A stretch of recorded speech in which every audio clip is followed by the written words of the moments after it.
Hola, ¿qué tal, estimados alumnos del Instituto de Estudios Superiores en Derecho Penal, INDEPAC? Bienvenidos a esta asignatura Personas y Bienes, en la cual vamos a estudiar algunos tópicos muy importantes en esta primera unidad, referente a los puntos centrales de nuestra asignatura, como son la organización del derecho civil, la cual vamos a distinguir que se va a clasificar en el plan romano, vamos a estudiar el plan francés y el plan germánico, para posteriormente empezar con el análisis del derecho civil mexicano, estudiando sus antecedentes en la época prehispánica, la época colonial, en México independiente, qué entendemos por derecho civil, respecto a cuáles son las características principales del derecho civil, la teoría de la ley, el supuesto jurídico, las teorías sobre el acto jurídico, qué es el acto jurídico en particular, los requisitos de validez, los requisitos de existencia del acto jurídico, las personas dentro del acto jurídico, clasificación del acto jurídico, y bueno, en particular, esos son algunos puntos que nosotros vamos a estudiar, estimados alumnos del Instituto de Estudios Superiores en Derecho Penal. Muy bien. Bien. Empezando con esta temática, estimados alumnos, como ya hemos hecho mención, vamos a dividir nuestra asignatura en 5 puntos. La organización del derecho civil, el derecho civil mexicano, la teoría de la ley, el supuesto jurídico, el acto jurídico, las personas en el acto jurídico y la clasificación del acto jurídico. En particular, estudiamos la organización del derecho civil desde su primera concepción, el plan romano y también la compilación que realizó Justiniano sobre el mismo. Vamos a dividir nosotros al derecho civil en estos elementos: las personas, los bienes y las acciones. Cuando hablamos de las personas, vamos a dividirlo en los siguientes puntos: el matrimonio, como el vínculo jurídico que une a dos personas, en este caso un hombre y una mujer.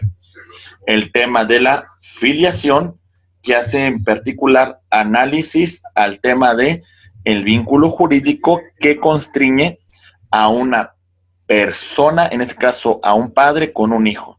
La patria potestad, que implica la representación de este sobre su menor hijo. La legitimación, en el caso de que el hijo hubiese sido concebido fuera de matrimonio, pues bien, el matrimonio de sus padres va a lograr la legitimación, y el tema de la adopción. Estos son algunos puntos importantes que nosotros destacamos respecto a la primera clasificación del plan romano. Por otra parte, cuando hablamos de los bienes, tenemos que distinguir la propiedad, la cual tiene 3 atributos importantes: el uso, el goce y disposición de la cosa.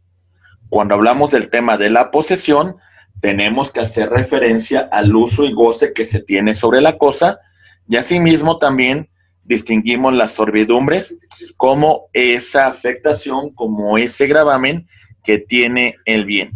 En particular, hablamos del uso y goce, que es el usufructo, cuando disponemos de una cosa ajena, el uso, la habitación y las servidumbres reales, en la cual existen 2 predios: el fundo sirviente y el fundo dominante, paso de acueducto o visitas, y las obligaciones, como son el vínculo jurídico que constriñe a un acreedor y a un deudor, las sucesiones, que versan sobre cómo se transmiten los bienes a la muerte de una persona, y el tema de la donación, un acto jurídico inter vivos en el cual una persona llamada donante transmite a título gratuito sus bienes a otra persona llamado donatario.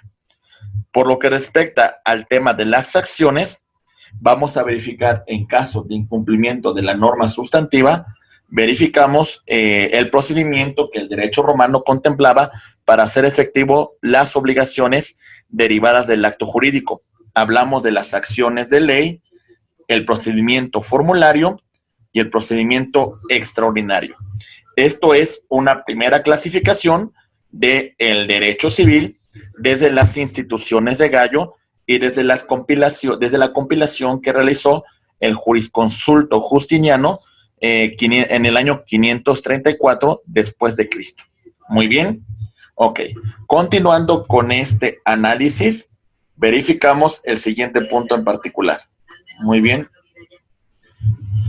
El plan francés. Muchas cosas se le atribuyen a Napoleón Bonaparte, pero algo que pocas veces mencionamos es la gran aportación que realizó Napoleón Bonaparte a la compilación de la legislación civil, el Código Civil del año de 1803 para Francia. Este Código Civil es una gran obra que trascendió no solamente a Francia, sino a Europa y América Latina en particular. El plan francés estudiaba el derecho civil desde estos 4 puntos en particular: el título preliminar, las personas, los bienes y los modos de adquirir la propiedad y la forma de perderla. El título preliminar hace referencia a la obligatoriedad de la ley. En particular, la norma es de observancia general y de cumplimiento obligatorio. El ámbito de vigencia de la norma lo vamos a clasificar en el temporal, el espacial y el personal. Y señalamos que la norma es de orden público y de observancia general. Por lo que respecta a las personas, en particular, nosotros estudiamos el matrimonio, que en ese momento en el Código Civil de Napoleón se concebía como la unión permanente de un hombre y una mujer con la finalidad de procreación de familia. Hablamos de la filiación como el vínculo jurídico que constriñe a un padre con sus hijos. También se habla de los atributos de la persona: el nombre, el domicilio, el estado civil, la capacidad, el patrimonio, la nacionalidad. Hablamos de la patria potestad, que implica la representación sobre los bienes de los menores, y el tema de la tutela, en el caso de que se administren bienes de mayores de edad que tengan una incapacidad. También se estudia el tema de la propiedad y sus principales modalidades, y analizamos el modo de adquirir la propiedad y de perderla: la ocupación, la sucesión, la donación, la pérdida, la hipoteca y la expropiación. Muy bien, estos son los principales puntos que analiza el plan francés respecto al derecho civil. Muy bien. Ok, continuando con este análisis de nuestra asignatura, ahora verificamos el plan germánico. El plan germánico hace un estudio del derecho civil desde las disposiciones generales, los bienes, las obligaciones, la familia y las sucesiones. Cuando hablamos de las disposiciones generales, hablamos como tal del acto jurídico. El acto jurídico es un elemento humano voluntario, el cual crea, transfiere, modifica y extingue derechos y obligaciones. Por otra parte, cuando hablamos nosotros del tema de los bienes, mencionamos el tema de la propiedad, que tiene 3 elementos: el uso, goce y disposición de la cosa. La posesión, que tiene una implicación con el uso y goce de una cosa ajena. Y hablamos también de los derechos reales, que es el poder de facto que una persona ejerce sobre una cosa. Dentro de las obligaciones, señalamos que las obligaciones es un vínculo jurídico que constriñe a una persona al cumplimiento de determinada prestación. Por otra parte, los derechos de crédito son derivados de la celebración de un acto jurídico. El contrato es un acuerdo de voluntades que crea y transfiere derechos y obligaciones. Por lo que respecta a la familia, tenemos que distinguir que en el matrimonio hablamos de este acuerdo de voluntades. El matrimonio verificamos que es la unión permanente de un hombre y de una mujer con fines de reproducción. En este caso, dentro del propio Código Civil alemán. En la filiación es un vínculo jurídico entre los hijos y sus padres. Se establece la disolución del vínculo del matrimonio a través de la institución del divorcio, y asimismo mencionamos la patria potestad y la tutela. Muy bien. Tenemos un último libro que es Las sucesiones, los cuales verifican el tema de la transmisión de los bienes a la muerte del decuyos, a la muerte del titular registral. Entonces mencionamos cómo opera la liquidación del patrimonio. Estos son los principales puntos que nosotros tenemos que mencionar respecto a la organización del derecho civil desde el plan germánico. Muy bien. Ya habiendo hecho un pequeño comentario respecto a estos antecedentes históricos, ahora es importante que distingamos cómo opera el derecho civil en México. En particular, los antecedentes que nosotros destacamos son la importancia que tuvo el derecho romano, el plan romano canónico, la gran influencia del Corpus Juris Civilis del emperador bizantino Justiniano en el año 534 después de Cristo y la influencia del Corpus Juris Canonicis. En particular, cuando hablamos del Corpus Juris Civilis, mencionamos que el Códex era una parte muy importante, que era la compilación que realizó Justiniano sobre las constituciones imperiales. El digesto, que era la forma de cómo se enseñaba el derecho en las universidades, las instituciones que eran las que regulaban los actos derivados del Códex y el digesto, y las novelas, que era una nueva recopilación sobre constituciones imperiales. Por otra parte, el Corpus Juris Canonicis tiene un antecedente importantísimo y fundamental en la participación de la Iglesia en algunos actos jurídicos, principalmente derivados del Estado civil, como es el matrimonio, y también se encargaba del tema de las sucesiones. La influencia española en nuestras disposiciones civiles, sin lugar a dudas, fue importante porque en poco más de 3 siglos nos encontramos bajo su dominio. Otra influencia es el Código Napoleón de 1803, que sin lugar a dudas inspiró a las primeras legislaciones civiles de nuestro país. Y por supuesto, la compilación derivada del derecho indiano, que fue una base fundamental de la aplicación de la normativa civil en nuestro país. Muy bien. Ok. Muy bien, abogados. La evolución del derecho civil en sus distintas épocas. Época prehispánica, época colonial y la época del México independiente. Cuando hablamos de la época prehispánica, tenemos que hacer referencia a lo siguiente. En un principio, derivamos a las costumbres de cada grupo étnico.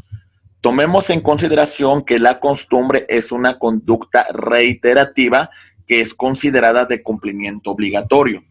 Y las costumbres derivaban de la celebración de determinados actos que tenían una gran implicación religiosa. Tenemos otro ejemplo en las 80 leyes de Nezahualcóyotl, que tenían una alusión sobre la realización de algunos actos jurídicos, de la aplicación del derecho, de las cuestiones derivadas de los contratos y de algunas instituciones como el matrimonio. En la época colonial, la influencia de la legislación de España es importantísima.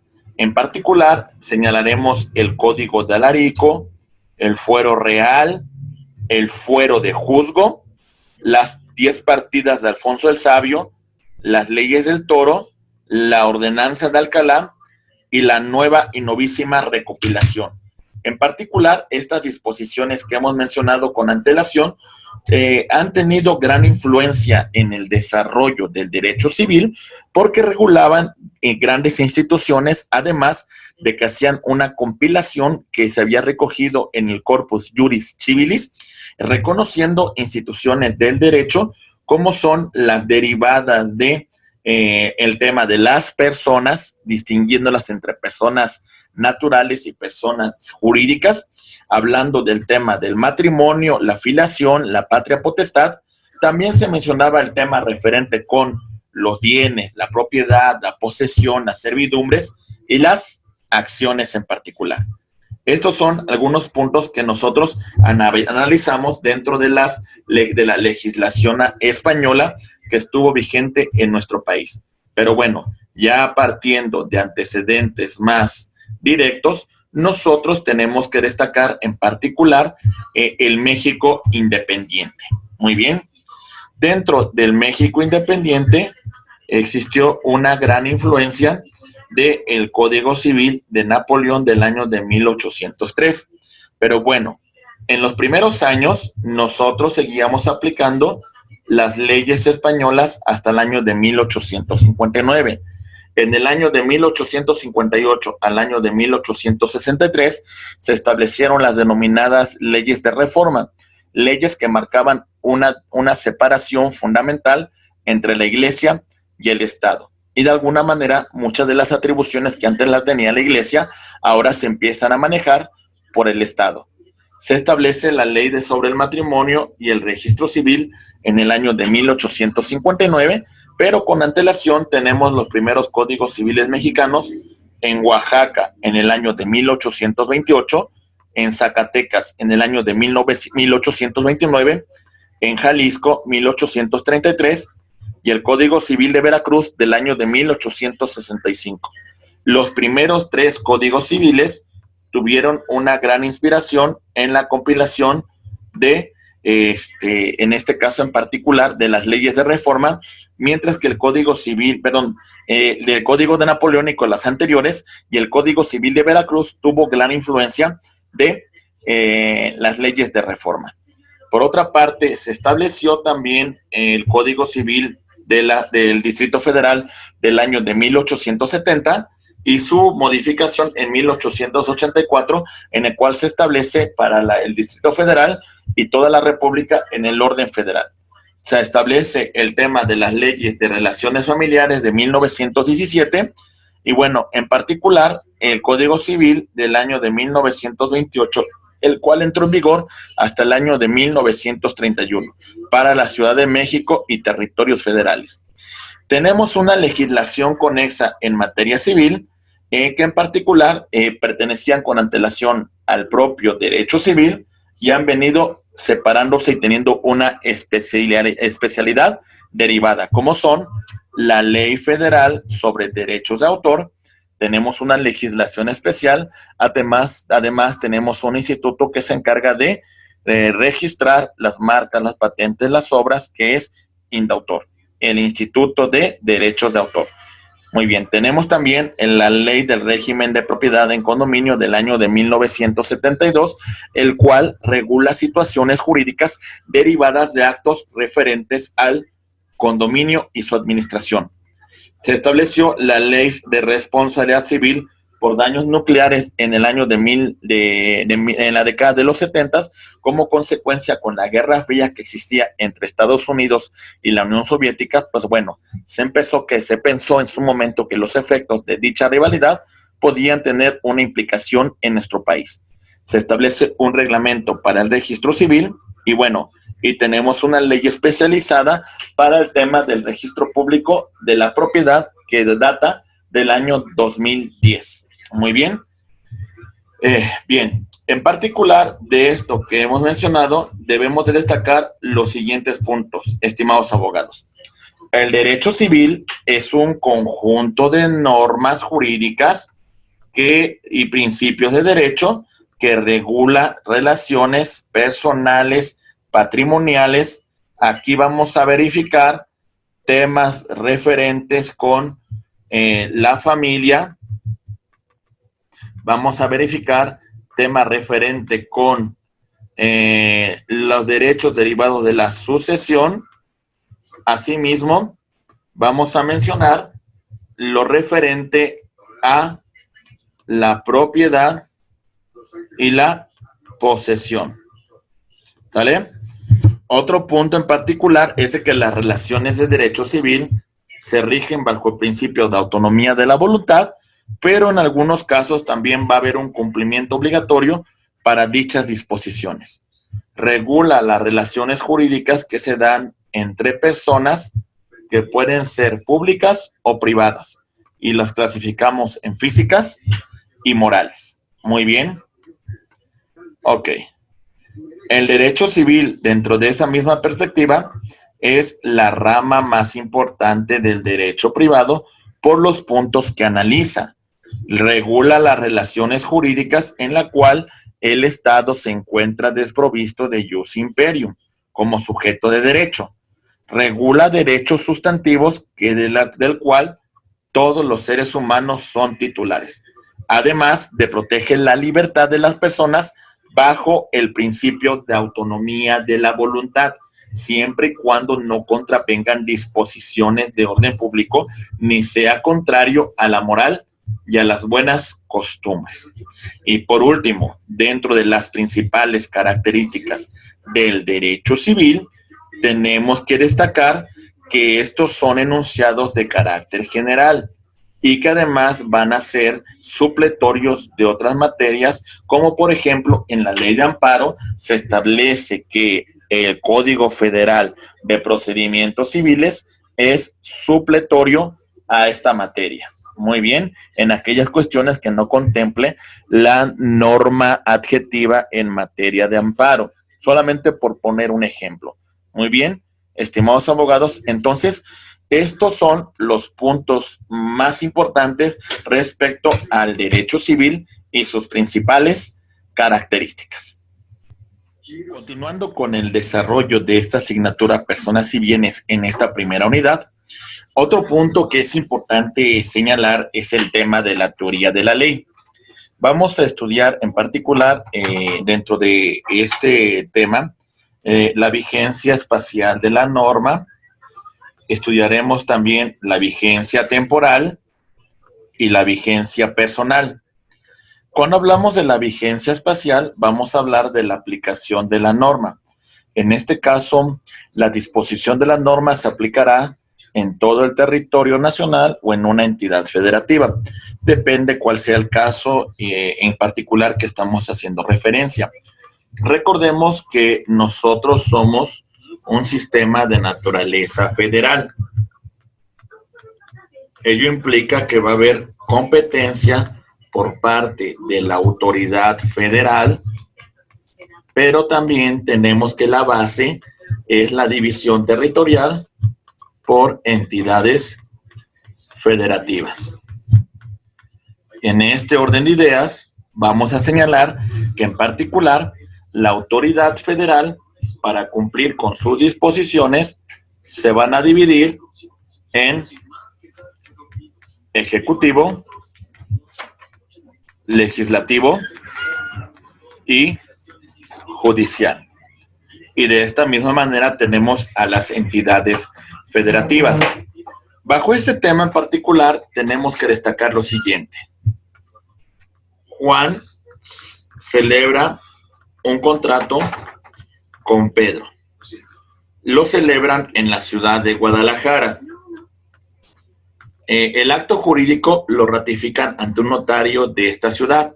Sin embargo, el acto versa sobre un bien inmueble que se encuentra en la Ciudad de México. La autoridad competente en este caso, aunque el acto jurídico tuvo su origen en la ciudad de Guadalajara, en este caso en particular va a ser la Ciudad de México. ¿Por qué? Porque aquí es donde se ubica el bien inmueble. Es solamente para hablar de, en este caso en particular, cómo se aplica la vigencia espacial de la norma. Por otra parte, cuando hablamos nosotros del tema de la vigencia temporal de la norma, tenemos que destacar que la norma establece un inicio y establece un fin. El primero es un sistema que se llama sincrónico, en la cual la ley establece la fecha en que iniciará su vigencia. Si no lo establece la ley, debemos de destacar el tema de que va a entrar en vigor al día siguiente de su publicación en el Diario Oficial de la Federación. El sistema sucesivo ya está quedando en desuso. Este sistema implica que la norma entrará en vigor 3 días después de su publicación y aumentará un día por cada 40 kilómetros. El fin, la conclusión de la norma va a ser parcial. En este caso hablamos de derogación cuando se refiere a algunos artículos, algunas fracciones, algunos incisos. Pero mencionamos que es total cuando hace mención al tema de la abrogación. La norma queda sin efectos. Déjenme explicarlos en el siguiente cuadro. Muy bien. Si nosotros hablamos de derogación, tenemos que mencionar que solamente la norma es modificada en algunos artículos, fracciones, incisos. Mientras que si hablamos de la abrogación, hablamos que la norma deja de tener efectos. Muy bien. Otro punto en particular que nosotros estudiamos es el tema de que la finalidad de la norma se va a expresar dentro de la propia disposición normativa. La propia norma dice en qué momento esta deja de surtir efectos. Y la tácita implica que la nueva ley contenga preceptos que sean incompatibles con la disposición normativa anterior. En ese caso, tácitamente, esta deja de tener vigencia. Muy bien. Continuando con este análisis, hablamos de la vigencia personal cuando nos referimos a personas, tanto nacionales como extranjeros. Recordemos que los nacionales tienen los derechos que derivan de la Constitución, así como los extranjeros, pero sin embargo hay ciertos derechos de naturaleza política que solamente lo pueden ser los nacionales. La nacionalidad mexicana se va a adquirir por nacimiento o por naturalización. Tenemos dos criterios que rigen la nacionalidad mexicana. Muy bien, hablamos en este caso de los siguientes puntos.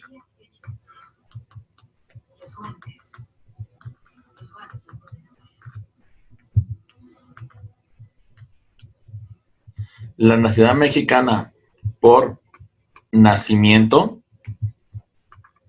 y la nacionalidad mexicana por naturalización. La nacionalidad mexicana por nacimiento es por hijo de padre o madre mexicanos. ¿Sale? Padre o madre mexicano. Y también dentro de esta clasificación vamos a mencionar el denominado ius soli. Nacer dentro del territorio nacional. Mientras que la naturalización se adquiere por consentimiento de una persona de adquirir de forma voluntaria la nacionalidad mexicana, renunciando a una anterior. Muy bien. Ok. Por otra parte, cuando hablamos nosotros de los extranjeros, vamos a verificar que tienen los derechos que consagra la Constitución y los tratados internacionales. La limitación de estos derechos se encuentra en materia política, en la cual no podrán intervenir. Además, el artículo 33 establece el tema de que si se considera un extranjero como pernicioso, el titular del Poder Ejecutivo puede solicitar la salida de esta persona del país. Muy bien. Ok. Por otra parte, mencionamos otro punto importante respecto a la vigencia personal. Mayores y menores de edad.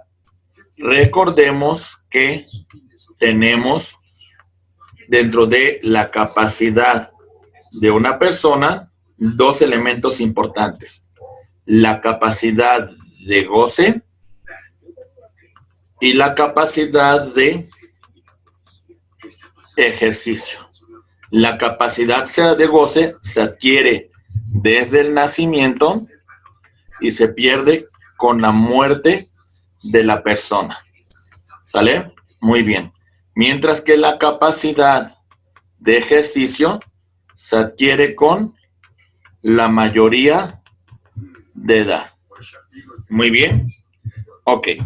De estos puntos que hemos venido comentando, estimados alumnos, es muy importante que nosotros señalemos las principales características de las normas que van a aplicar para mayores y para menores de edad.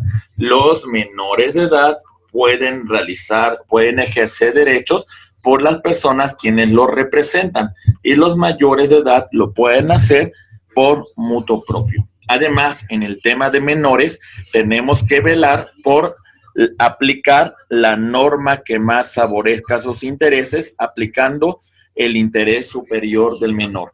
Otro punto que debemos destacar es el tema de los domiciliados y los transeúntes para el cumplimiento de las obligaciones. Muy bien. Ok.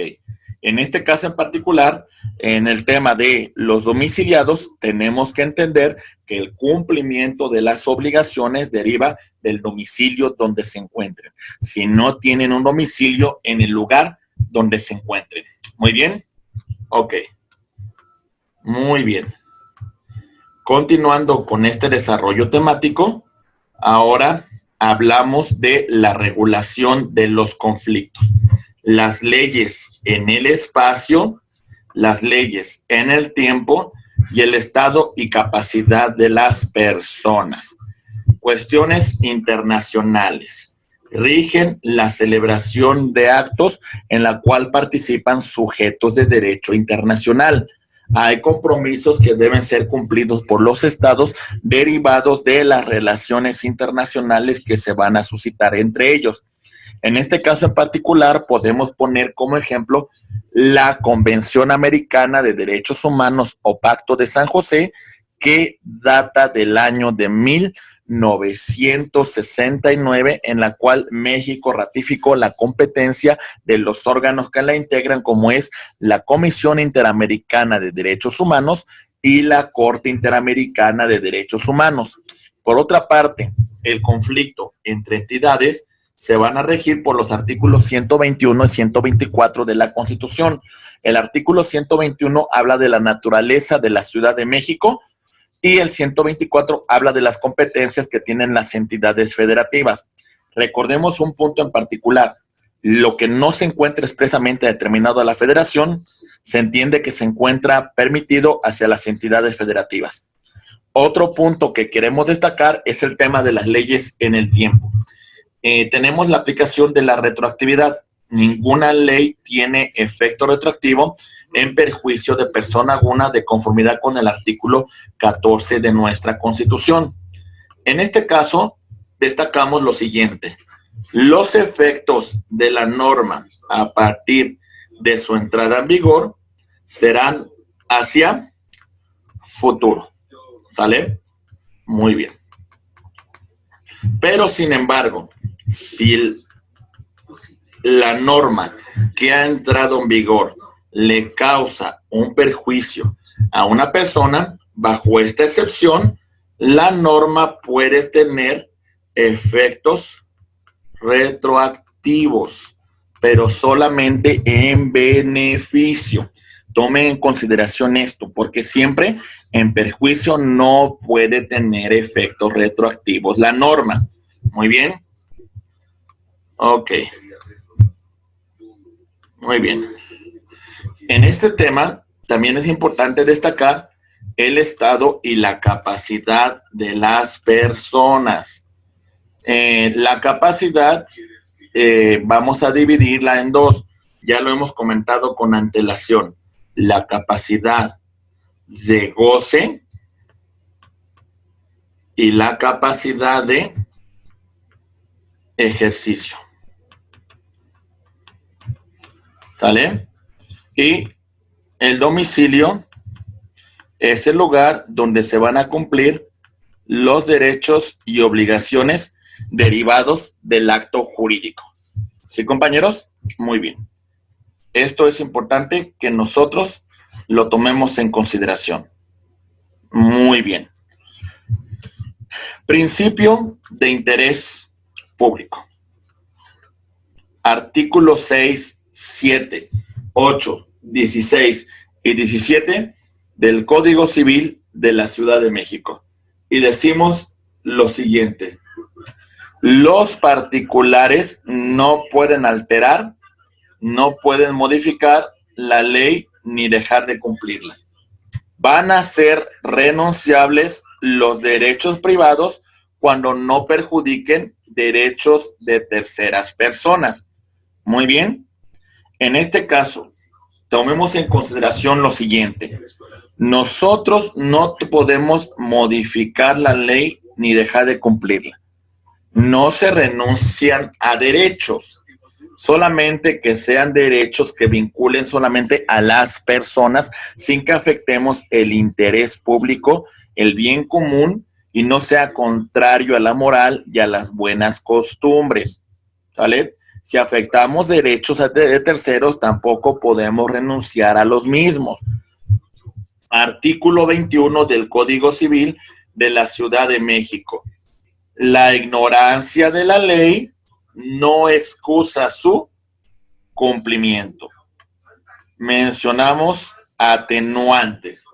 En el caso de notorio atraso intelectual, hablamos de atenuantes: apartamiento de las vías de comunicación y miserable situación económica. Atención, abogados, no significa que no deban de cumplir con el contenido que establece la norma, lo que significa en particular que van a tener un beneficio al momento de que la norma, al momento de que un juez resuelva una controversia, van a recibir una reducción de la misma. También tomemos en consideración el tema de las facilidades. Podemos hablar de una extensión de sanciones y así como un plazo para cumplir dicha disposición normativa, que en este caso puede recibir un beneficio para que tenga un plazo distinto para su cumplimiento. Muy bien. Ok.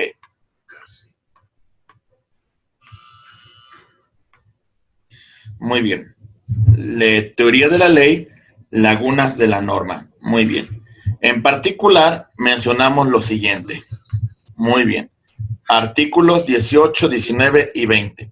Decimos: la oscuridad o ausencia de la ley no autoriza a que estos dejen de resolver la controversia. Todo esto a excepción de la materia penal, en donde el juez debe de resolver en estricto apego a la norma. Muy bien. El juez va a resolver de conformidad con la norma aplicable al caso. Va a resolver de conformidad con la interpretación analógica. Va a resolver en base a principios jurisprudenciales y tomará en consideración a los principios generales del derecho. Muy bien. En este tenor, la interpretación por equidad habla de que vamos a tratar de evitar perjuicios a terceras personas y también resolver en contra del que pretende obtener un lucro indebido. Muy bien. Estos son los puntos en particular que nosotros tenemos que tomar en consideración cuando hablamos de la aplicación de la norma, en la cual el juez tiene que resolver en todos los casos y no puede dejar de verificar un asunto que se le está planteando. Muy bien. Estos son los principales puntos dentro de la teoría de la ley que hemos comentado con antelación. Bien, vamos a continuar entonces con el tema en desarrollo. Continuando con el desarrollo del tema, vamos a verificar a continuación otro punto muy importante sobre esta primera unidad. En este caso vamos a hablar del supuesto jurídico. Cuando hablamos del supuesto jurídico tenemos que hacer una distinción muy en particular. El hecho jurídico. Hecho jurídico en lato sensu. Acontecimiento humano, acontecimiento de la naturaleza que produce consecuencias de derechos. En este caso en particular vamos a dividir al hecho jurídico lato sensu en dos puntos: hecho jurídico stricto sensu y los actos jurídicos.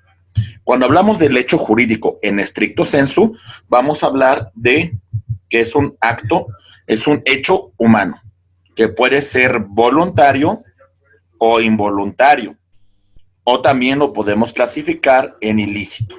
Muy bien. Cuando hablamos del elemento voluntario, tenemos que distinguir que existe una manifestación de la voluntad de producir consecuencias de derecho. Y si lo mencionamos como involuntario, tenemos que hacer el contexto de que en este caso nos estamos refiriendo como tal a una situación en la cual no se manifiesta la voluntad de la persona. Y el ilícito es todo acto que vulnera el orden jurídico. En este sentido, vamos a mencionar un hecho ilícito civil y uno penal. El civil se plasma dentro de un contrato o se establece fuera de un contrato extracontractual. El incumplimiento genera el surgimiento de obligaciones, mientras que en el penal hablamos de la intencionalidad o el tema imprudencial.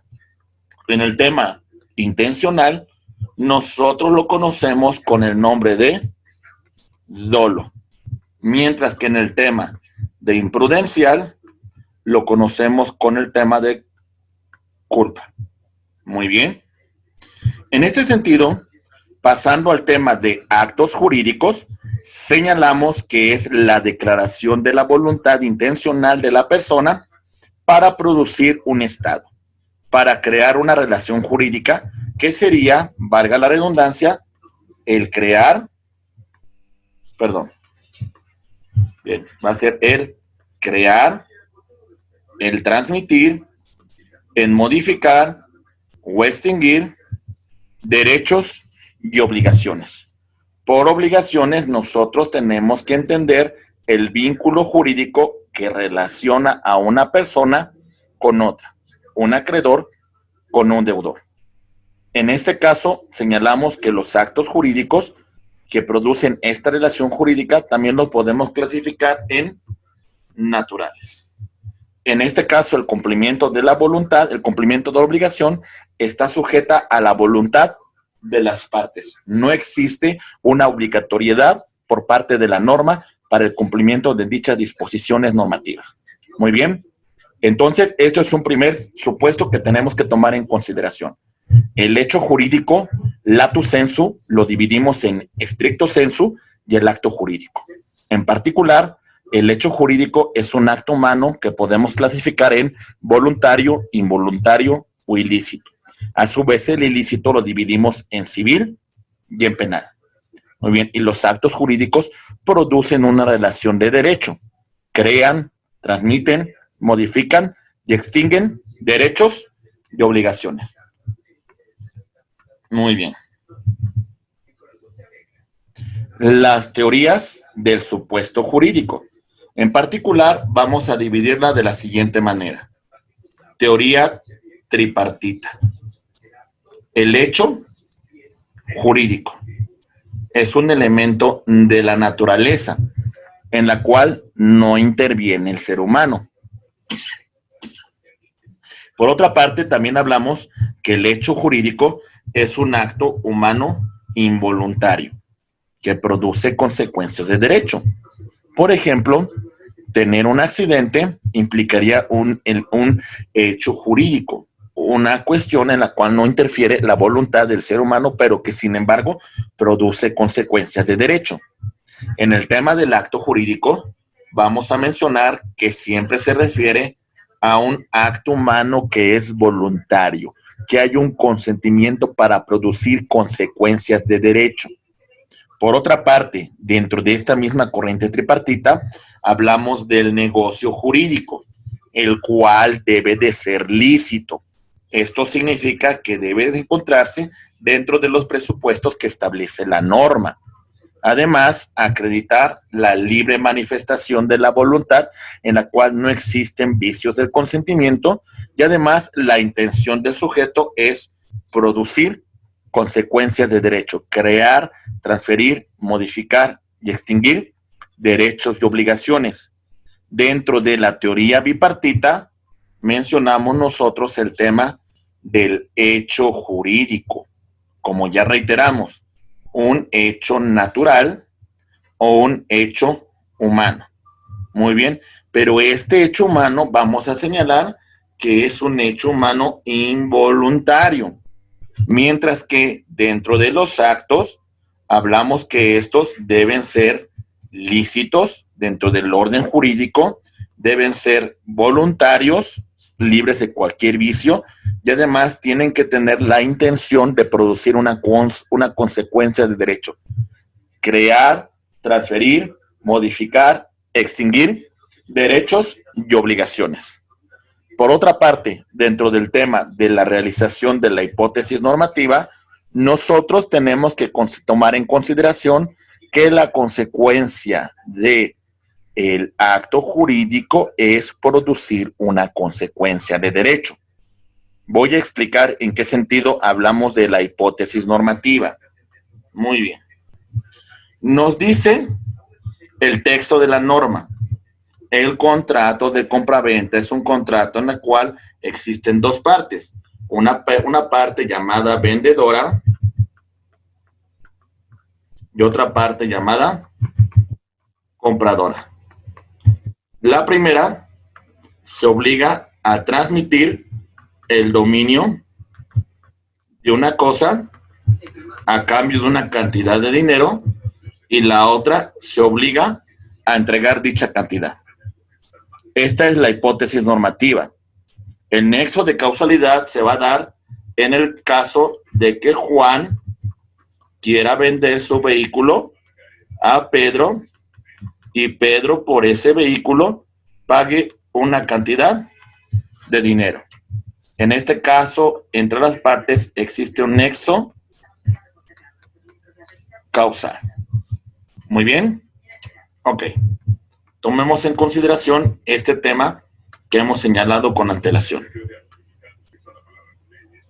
Muy bien. Acto jurídico. El acto jurídico va a tener elementos de existencia y elementos de validez que le van a dar forma. Los elementos de existencia del acto jurídico son, en primer lugar, la manifestación de la voluntad, la cual se debe expresar de forma unilateral, bilateral o plurilateral. Voy a explicar estos elementos. Cuando hablamos de la unilateral, señalamos la declaración, consentimiento y el tema de la adhesión en la plurilateral. Muy bien. Voy a poner unos casos en particular para que quede muy claro este tema. Muy bien. La primera, declaración unilateral de la voluntad.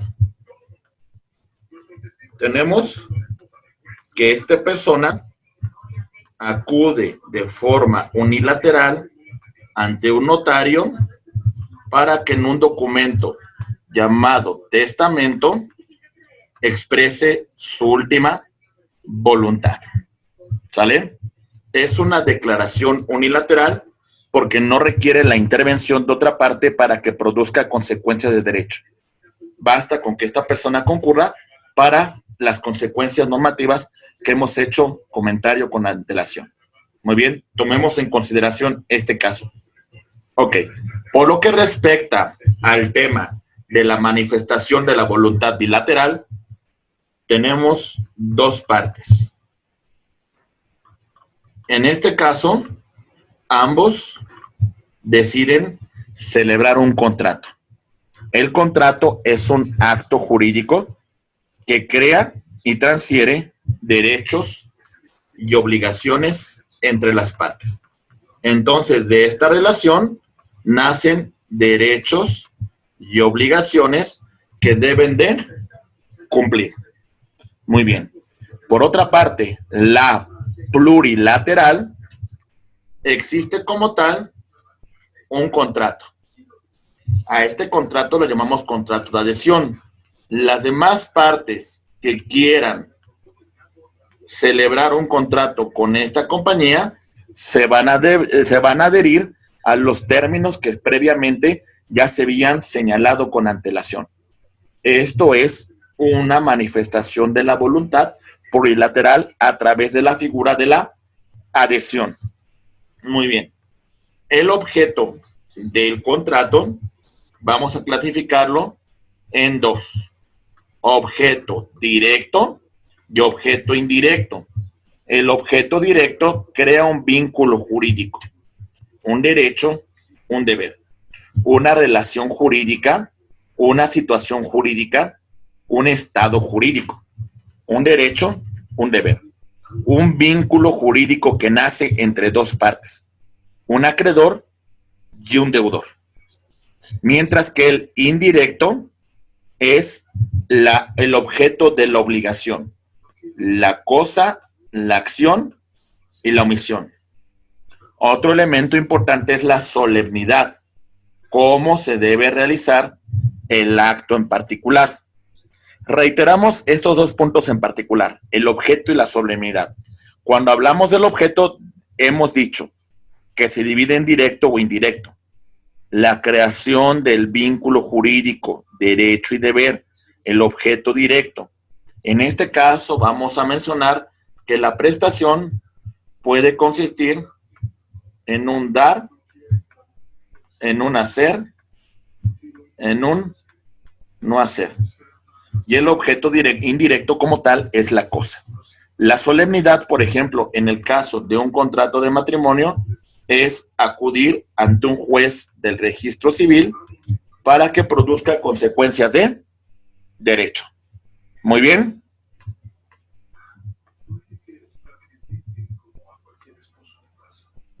Ok. Requisitos de validez del acto jurídico. Muy bien. Capacidad. Las partes que celebran el acto deben tener la capacidad. Se encuentra viciada por minoridad o por interdicción. ¿Vale? Muy bien. Vamos a expresar esta idea. La capacidad la vamos a dividir en dos. Capacidad de goce, capacidad de ejercicio. Por lo que respecta a la capacidad de goce, la vamos a dividir. Bueno, esta la adquirimos con el nacimiento y se pierde con la muerte de la persona. Mientras que la capacidad de ejercicio la vamos a adquirir con la mayoría de edad. Es importante señalar que si una persona que tiene una mayoría de edad no comprende los actos que está realizando, es muy importante que un juez de lo familiar declare el estado de interdicción, que en este caso va a implicar que no puede realizar actos jurídicos por sí mismo si no requiere una persona que lo represente. Muy bien, esto sería como tal el estado de interdicción. Muy bien. Otro punto es el tema de la libertad. Ok, ausencia de vicios del consentimiento, los cuales, en primer lugar, mencionamos que debe ser libre, el cual se afecta por el tema de la lesión, y aquí agregaríamos un punto en particular. Déjenlo marco aquí, perdón. Ok, aquí en particular tendríamos que indicar el tema de la violencia. Muy bien, aquí hablamos de la violencia.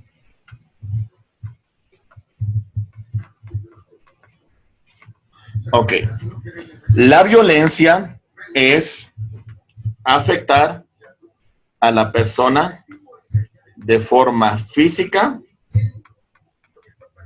o de forma moral para la realización de una determinada conducta, la realización de un determinado acto jurídico. Si logramos demostrar nosotros que la manifestación de la voluntad se realizó por violencia, tendremos que declarar la nulidad del acto jurídico.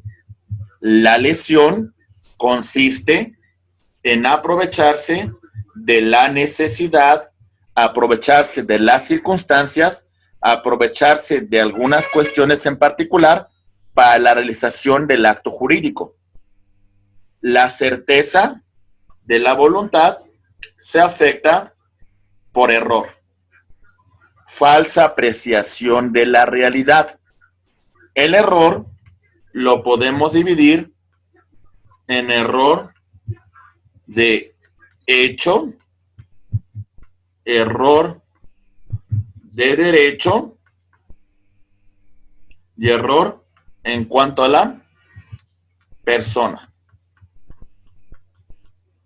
Ok, el error de hecho como tal consiste en esa falsa apreciación de la realidad respecto a la cosa materia del acto jurídico. En relación al error de hecho, hay que señalar que esta circunstancia puede ser convalidada por las partes. El error de derecho es una circunstancia que es en contra de lo que establece la norma jurídica. Es tener una concepción falsa del contenido de la norma o pensar que estamos celebrando un acto jurídico y en realidad se trata de uno completamente distinto.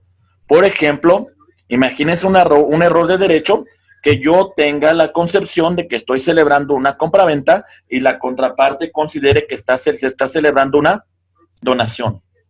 Sin lugar a dudas, esto va a traer como consecuencia una nulidad del acto jurídico. Y en cuanto al error de la persona, significa que estamos celebrando el acto jurídico con una persona distinta a la que en un principio teníamos concebido. Eso puede dar tema a una convalidación si así las partes lo consideran. Por otra parte, el dolo consiste en aprovecharse, en utilizar, en maquinar, en crear una circunstancia que lleve a otra persona a la celebración de un acto jurídico. Y por su parte, la mala fe consiste en que una de las partes, percatándose del error en que ha incurrido otra persona, deja que la misma se encuentre en esta circunstancia y esto lo aprovecha para la celebración del acto jurídico que estamos comentando. Muy bien. Ok. Entonces, en conclusión, este tema que estamos viendo, vamos a señalar lo siguiente. Vicios del consentimiento.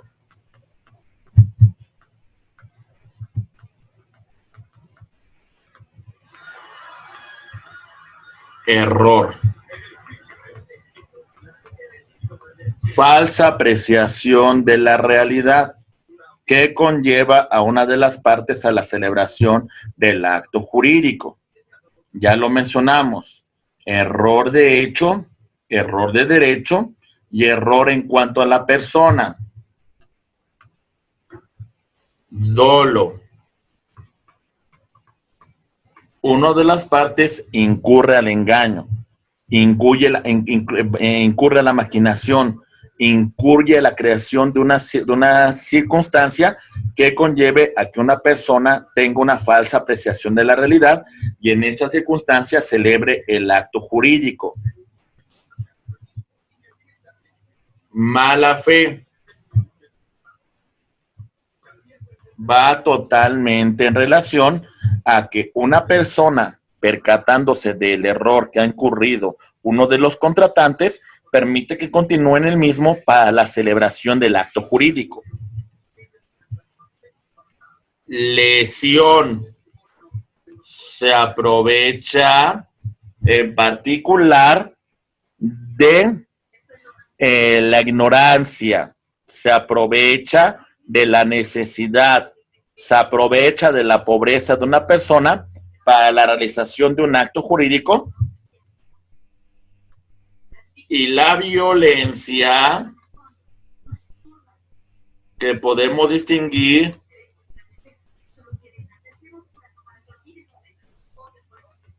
física, moral. la cual conlleva a un tema importantísimo, el tema de ejercer actos que pongan o que limiten o que restrinjan la voluntad de uno de los contratantes. Muy bien. Ok. Estos son aspectos que nosotros debemos de considerar respecto a la ausencia de vicios del consentimiento. Muy bien. Por lo que respecta a este tema, vamos a verificar también el objeto indirecto del acto jurídico que se está celebrando. En particular, tenemos que señalar que el mismo tiene que ser posible. ¿Sale? La posibilidad del acto jurídico significa que el mismo debe existir. Si existe una imposibilidad de existencia, tanto física o jurídica, tendremos que hablar de que existe una nulidad del mismo. El acto jurídico debe ser lícito, es decir, estar amparado dentro del marco normativo. La ilicitud del acto jurídico se va a dar cuando éste sea en contra del orden público y sea contra las buenas costumbres.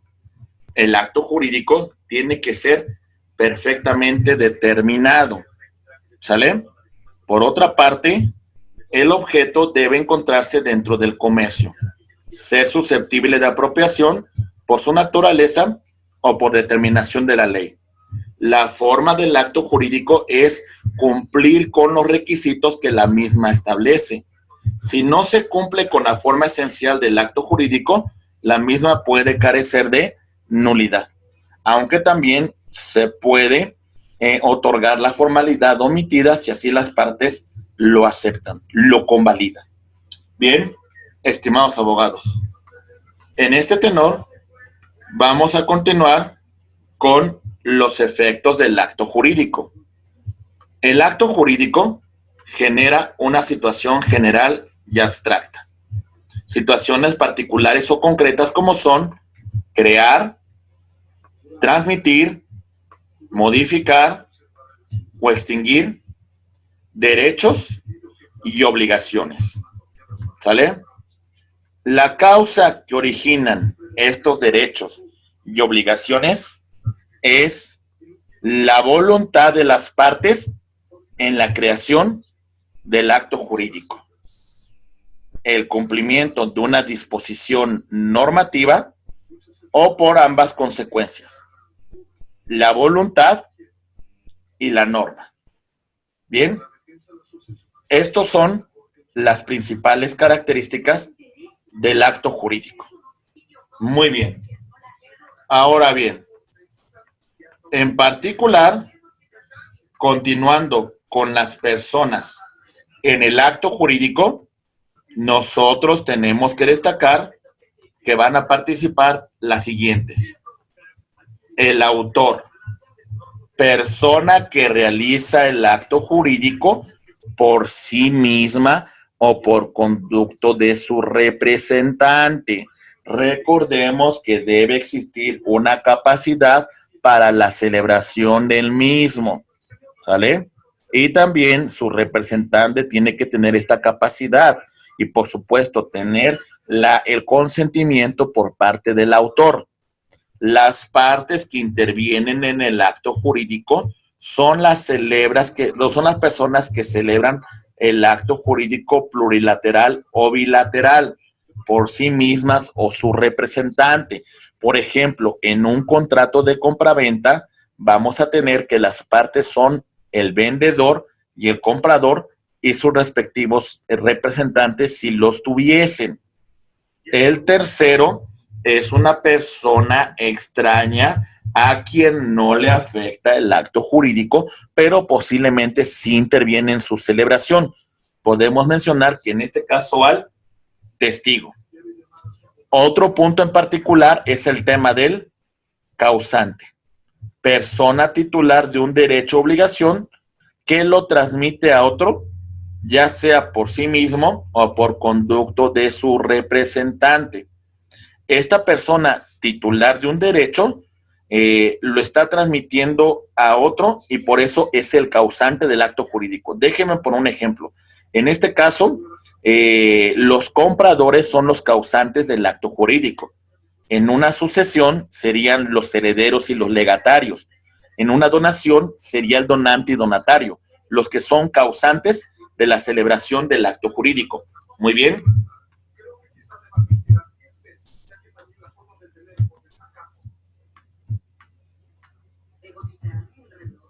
Muy bien. Por otra parte, el causaviente es la persona sucesora de otra en un derecho y obligación. Ejemplo, mucha atención, por favor. Resulta que Juan Pérez, en un testamento, designó a sus hijos, Hugo, Paco y Luis, como herederos. En este caso en particular, los herederos son los causavientes de los derechos que en su momento representaba el de cuyos, Juan Pérez. ¿Ok? Muy bien. Por otra parte, el representante es la persona que actúa por otra sin obligarse a ella, ¿sale? No va a causar una afectación a su patrimonio. Esta representación es legal, necesaria o forzosa, si así lo establece el orden normativo, o es voluntario convencional, si las partes deciden llegar a un acuerdo. El gestor es la persona que actúa por otra sin que tenga su autorización, pero debemos tomar en consideración que lo va a obligar si recibe un beneficio o éste lo ratifica. Muy bien, voy a poner un ejemplo para que quede muy claro el tema de gestor. Resulta que en el domicilio de María, la misma se encuentra ausente. La autoridad va a realizar un acto jurídico sobre este negocio de María de clausura. O sea, le lleva la orden correspondiente. Sin embargo, un vecino que se encuentra en el lugar, como conoce a María, decide intervenir y pagar la cantidad para que no se lleve a cabo el embargo. Por lo tanto, María resulta beneficiada de esta gestoría. María debe de cubrir los gastos que el gestor realizó para que no fuera afectada en su esfera de derechos. En este caso en particular, esta gestoría cumplió con los requisitos que hemos mencionado con antelación. Esta persona actuó sin autorización de María, pero hay que tomar en consideración que María resulta beneficiada de la celebración de dicho acto jurídico. Muy bien.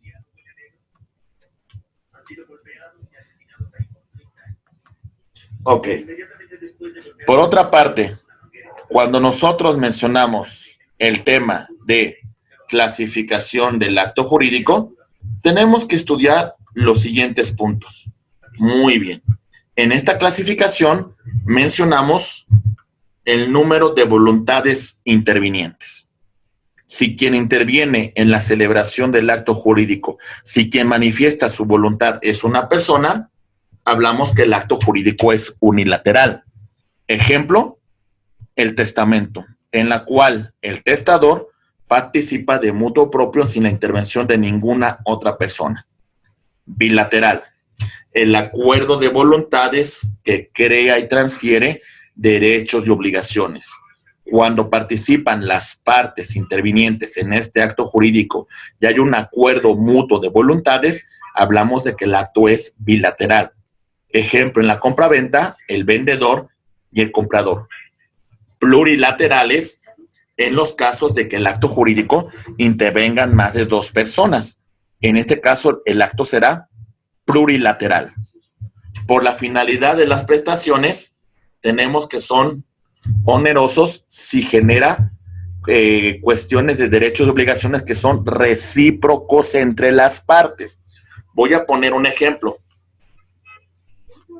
La compraventa es onerosa porque tanto para el vendedor como para el comprador hay derechos y obligaciones que los vinculan a ambos. ¿Sale? Es oneroso porque esto lo conocen desde el momento que están celebrando el acto jurídico. Por otra parte, será gratuito cuando una de las partes recibe la obligación, la carga de la realización del acto jurídico y la otra parte solamente va a recibir los beneficios. Ejemplo, contrato de donación, en la cual el donante recibe las cargas de la celebración y el acto jurídico y el donatario va a recibir los beneficios. Muy bien. Ok. Por otra parte, por su forma, encontramos en particular que son consensuales. Sí, para que el acto jurídico se actualice, basta con el consentimiento de los contratantes. Va a considerarse formal en el caso de que el acto jurídico, para que produzca sus efectos, requiere de cumplir con los requisitos que establece la norma que rige el acto. Y son solemnes cuando deben ser ratificados ante una autoridad, como en el caso del matrimonio, ante un juez del registro civil. Por su regulación, los actos jurídicos son nominados si el sustento del mismo se encuentra dentro del marco normativo y son innominados cuando el sustento del mismo no se encuentra dentro del marco normativo, pero se rige por el principio de autonomía de la voluntad. En ambos casos, tanto en nominados como innominados, tenemos que cumplir con los requisitos que establece para la creación del acto jurídico. Tantos requisitos referentes a los elementos de existencia como los elementos de validez. Es decir, la manifestación de la voluntad, el objeto y la solemnidad, y por lo que respecta a los requisitos de validez, la capacidad, la ausencia de vicios del consentimiento, el objeto indirecto, la licitud en el motivo fin y la forma. Por otra parte, cuando hablamos del momento en que surten sus efectos, lo vamos a dividir en dos: intervivos y mortis causa. ¿Cuáles son los intervivos? Los efectos del acto jurídico se van a materializar entre personas que se encuentran vivas. En este caso, comprador y vendedor. Es un acto intervivos porque cuando lo estamos celebrando, ambos se encuentran con vida. Y mortis causa implica que para que el acto jurídico surta sus efectos, se requiere de la muerte de la persona y entonces ahora sí producir consecuencias de derecho.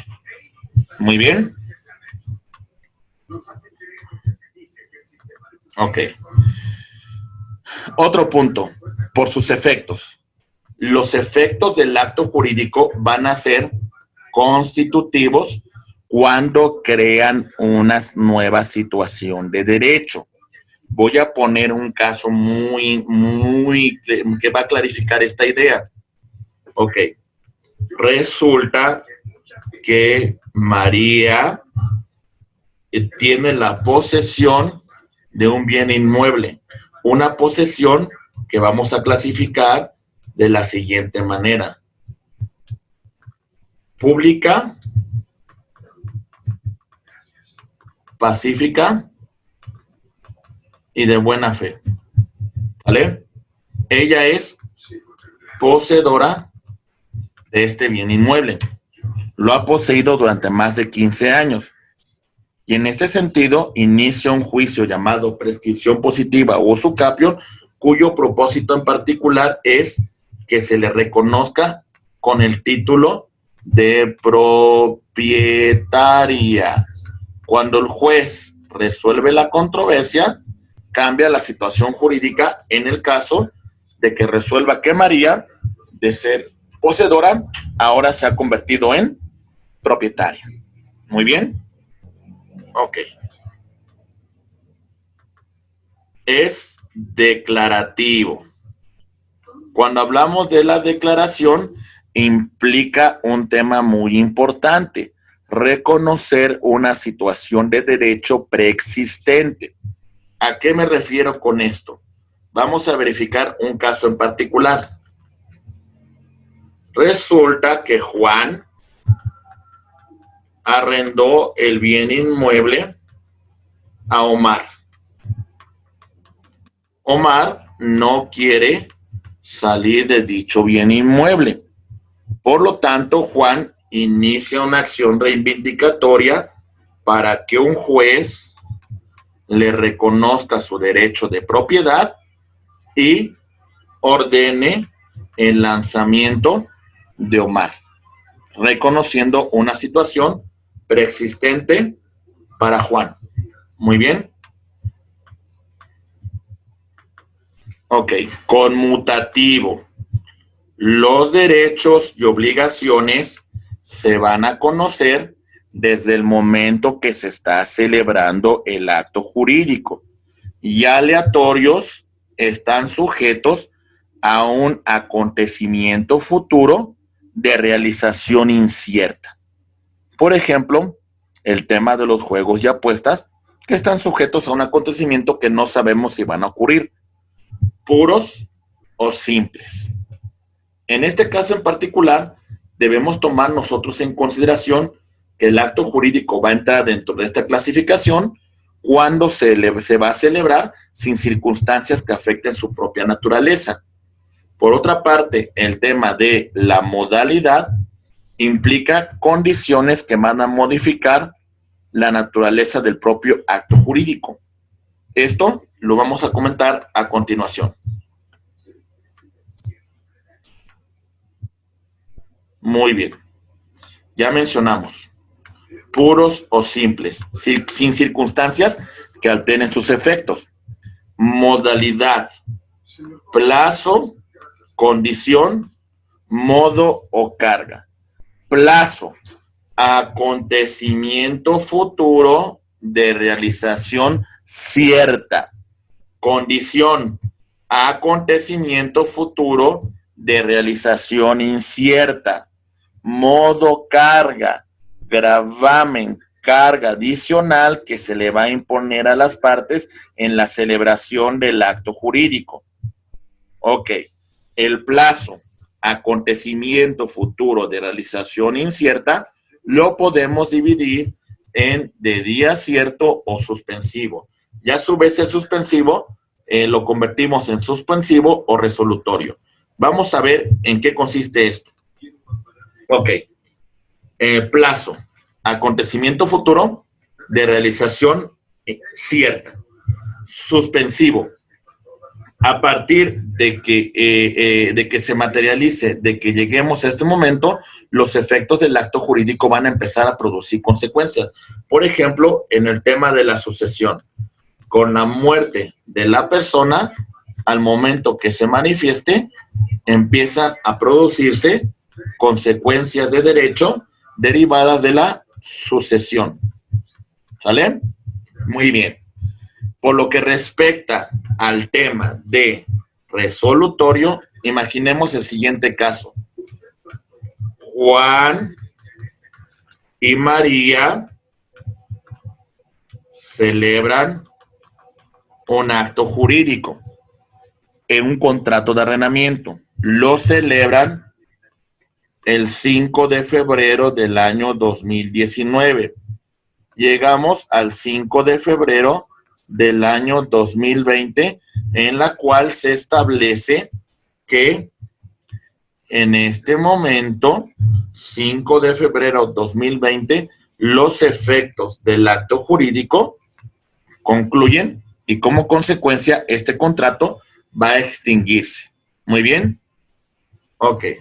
Por lo que respecta a la condición como acontecimiento futuro de realización incierta, vamos a dividirla de la siguiente manera.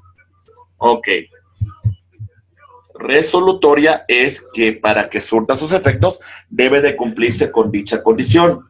Mencionamos que es causal en el caso de que no se encuentre sujeto a la voluntad de las partes, sino que tenga que ver una circunstancia que no se encuentre en sus manos. Es potestativo cuando, en este caso, la condición compete solamente a las partes. Ejemplo, voy a donarte este vehículo cuando tú concluyas tus estudios universitarios. Para el cumplimiento de dicha obligación se encuentra sujeta la potestad de las partes.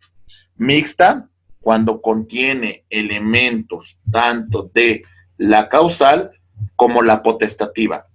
Por otra parte, cuando mencionamos nosotros el elemento positivo, implica la realización de ciertos actos materiales y negativo consiste en la omisión, en el no hacer. Por otra parte, es posible, para que pueda producir consecuencias, la condición tiene que ser posible su realización.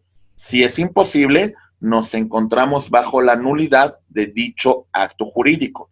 Otro punto en particular es de que la misma tiene que ser lícita, es decir, tener su fundamento, tener sus atribuciones dentro del propio ordenamiento jurídico. Y para concluir, la ilicitud trae como consecuencia la nulidad del acto jurídico. El modo o carga, como ya mencionamos con antelación, es una circunstancia adicional que se le va a agregar a la celebración del contrato. Mencionamos que el modo o carga es un acto gratuito, y si así lo establecen las partes, o es un acto oneroso, que conlleva el cumplimiento de determinadas obligaciones. Muy bien. Por ejemplo, en el caso de que una persona donante done su propiedad a un donatario, pero le imponga un modo carga de cumplir determinada obligación. Muy bien. Ok.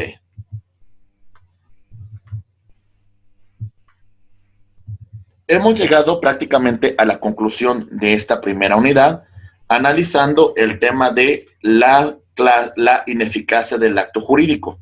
En particular, mencionamos nosotros que los actos inexistentes que no cumplen con los elementos esenciales del acto jurídico como tal, como es el consentimiento, el objeto y la solemnidad, entonces este es un elemento esencial para su validez, por lo tanto es un acto inexistente, no produce ninguna consecuencia de derecho.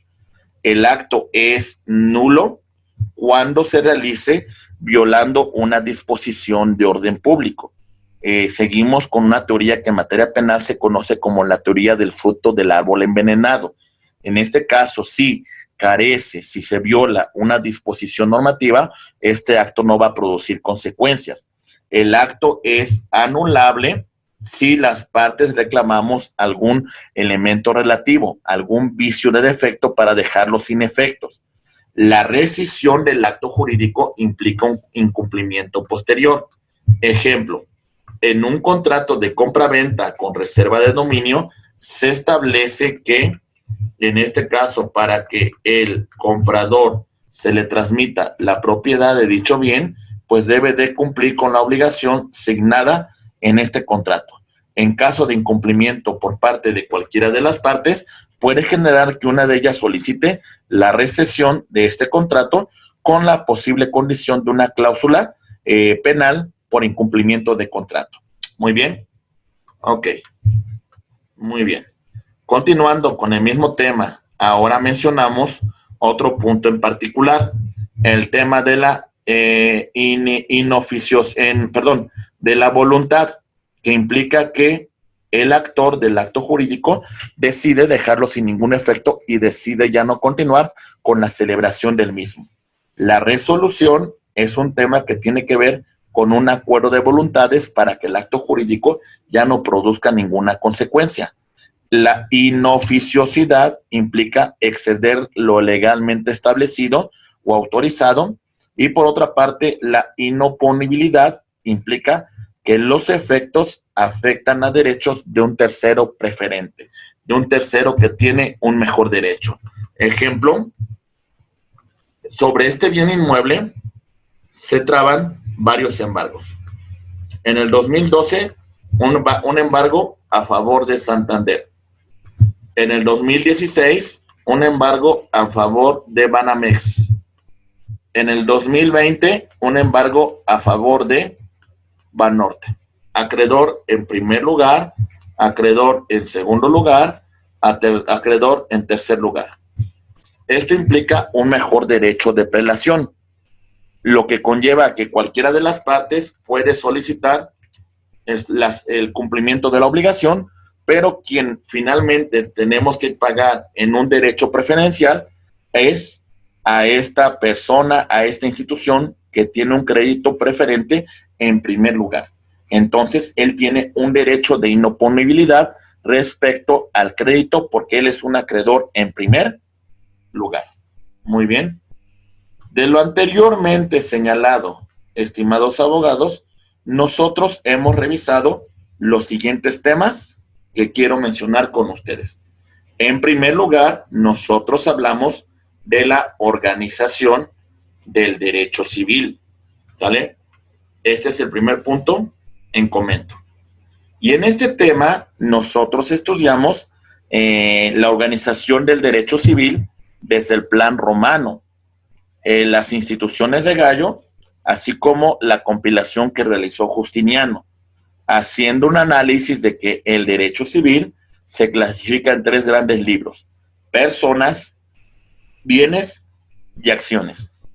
Pasamos al Código Civil de Napoleón del año de 1803 y ahora hacemos una alusión de que el derecho civil se estudia desde estos 4 ámbitos: título preliminar, el tema de las personas, hablando del matrimonio, filiación, atributos de la personalidad, patria potestad y tutela, llegando al tema de los bienes, mencionando la propiedad y sus modalidades, y así como los modos de adquirir la propiedad en el último libro. También analizamos lo referente al derecho o plan germánico, señalando que estos lo estructuran en 5 grandes libros, como son las disposiciones generales que refieren en forma particular al acto jurídico. Hablamos de los bienes, propiedad, posesión, los derechos reales. Mencionamos también el tema de las obligaciones, que es un vínculo jurídico que constriñe al actor y al acreedor y al deudor. Mencionamos también el tema de los derechos de crédito y los contratos, el libro de la familia, referente a personas, matrimonio, filiación, divorcio, y el tema de las sucesiones en la liquidación del patrimonio. Hicimos también un análisis del derecho civil mexicano, partiendo por los antecedentes tanto del derecho romano como del derecho español, mencionando la gran influencia que tuvo el Código Civil de Napoleón de 1803 y las disposiciones referentes al derecho indiano. Estudiamos la época prehispánica con lo referente a la costumbre que existía en ese momento y las 80 leyes de Nezahualcóyotl, hablando también de la época colonial en la cual tuvieron vigencia las disposiciones de derecho privado españolas hasta el año de 1859 y las distintas disposiciones civiles que en México hemos mencionado su aspecto histórico. El derecho civil es un conjunto de normas jurídicas y principios de derecho que regula las relaciones de la persona con su familia, con su patrimonio. Asimismo, habla de relaciones voluntarias o forzosas. Menciona el tema de las obligaciones, de los contratos y hace una distinción entre los atributos de la personalidad, tanto de personas físicas como de personas morales. Dentro del propio derecho civil señalamos que es una de las ramas más importantes del derecho privado. Se rige por el principio de autonomía de la voluntad. De alguna manera establece principios que son de carácter general y también supletorio.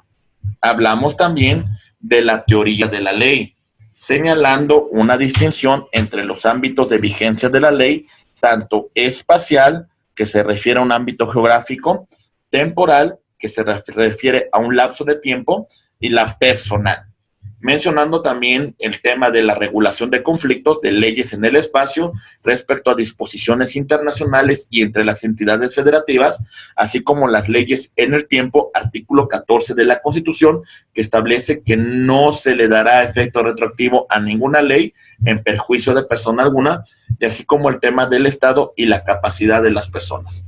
Señalamos los principios generales, los principios del interés público dentro del derecho civil, y señalamos que la ignorancia de la ley no excusa su cumplimiento, pero sin embargo sí podemos hablar de algunas atenuantes en particular. Mencionamos que en materia civil el juez tiene que resolver toda controversia aún ante ausencia de la ley, y señalamos algunos principios que deberá tomar en consideración. Continuando con el estudio, mencionamos el tema del supuesto jurídico y en particular distinguimos el hecho jurídico del acto jurídico. El hecho jurídico señalamos que es un elemento de la naturaleza, un acto jurídico, un acto humano involuntario que produce consecuencias de derecho, mientras que el acto jurídico siempre va a ser un acto humano en la cual se manifiesta su consentimiento y produce consecuencias como son crear, transmitir, modificar o extinguir derechos y obligaciones. En particular, mencionamos que el acto jurídico se rige por diversas teorías. Hablamos de la teoría del supuesto jurídico como la tripartita y la bipartita. La tripartita tiene elementos como son los hechos, los actos y el negocio jurídico, mientras que la bipartita se refiere únicamente a los hechos y actos. Muy bien. En particular, mencionamos que existen elementos de existencia del acto jurídico, como es la manifestación de la voluntad, el objeto y la solemnidad. Y por otra parte, también mencionamos que existen requisitos de validez del acto jurídico, como es la capacidad, que clasificamos en dos, de goce y de ejercicio. Mencionamos los vicios del consentimiento, como son el error, el dolo, la mala fe, la lesión y violencia. El acto jurídico tiene que realizarse libre de cualquier vicio del consentimiento. El objeto indirecto tiene que ser posible física y jurídicamente, tiene que ser lícito, tiene que ser determinado y estar dentro del comercio, además de que la licitud en el motivo fin de la celebración del acto jurídico será apegado a lo que establecen las normas y además cumplir con las formalidades que establezca la ley. En particular, crea situaciones el acto jurídico muy concretas como son la creación, la transmisión y la modificación de derechos y obligaciones. Continuando con este estudio, nosotros mencionamos las personas que intervienen dentro del acto jurídico. En este caso son el autor, las partes, los terceros, el causante, causaviente, representante y gestor. Y llegamos al tema de la clasificación del acto jurídico, hablando de unilaterales, bilaterales, plurilaterales, onerosos, gratuitos, consensuales, formales, solemnes, nominados, innominados, intervivos, mortis causa, etcétera, etcétera. Para concluir con el tema principal de la ineficacia del acto jurídico, en la cual se menciona actos inexistentes, actos nulos, actos anulables, la rescisión, la voluntad, la resolución, la inoficiosidad y la inoponibilidad frente a terceros.